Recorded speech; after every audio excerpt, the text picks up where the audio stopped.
મને સુરેન્દ્રનગરમાં દાખલ કર્યો તો 4 હોસ્પિટલ બદલાયો તો મારો દીકરો આ દેવુબેન બેઠા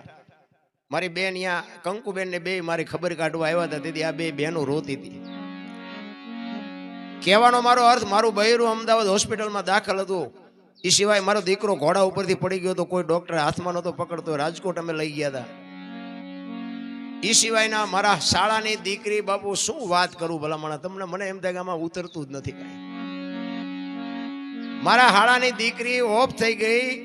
ફોન આવ્યો બાપુને મારે બેને પ્રોગ્રામમાં જવાનું હતું આ ખાખરાથળ અને 8/5/2024 મને આજે તારીખ યાદ છે અને બાપુને મેં આ પાડી હતી મેં બાપુ જઈશ અને હું એક જગ્યાએ લગ્નની કંકોત્રી હતી હું મારા દીકરાને વાત કરતો હતો બેટા કંકોત્રી છે તું જ આવજે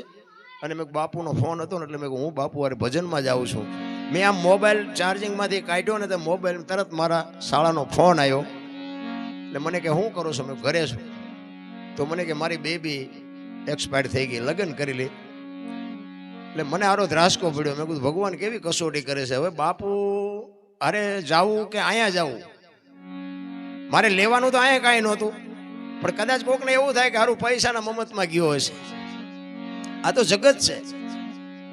એટલે મારા દીકરો મને કે શું છે મેં કીધું તારા મામાની દીકરી ઓફ થઈ ગઈ એટલે મેં કીધું હવે શું કરવું પછી મને વિચાર આવ્યો મેં કીધું હવે જે બનવાનું છે બની ગયું છે પણ મેં કીધું હું અહીંથી નીકળી જાઉં તારી બાને મેં કહું વાત ન કરતો 1-2 કલાક પછી વાત કરજે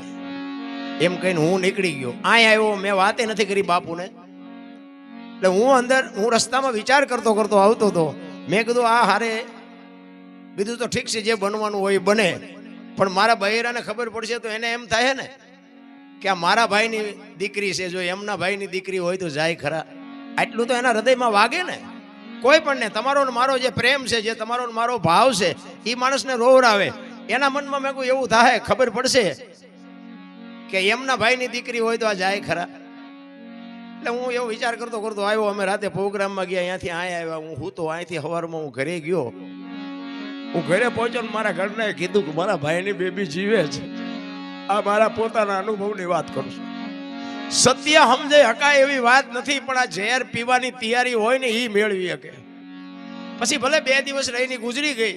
પણ કહેવાનો મારો નાદ કે તમારી આબરૂ કોઈ દી આજની તારીખમાં જવા નથી દીધી.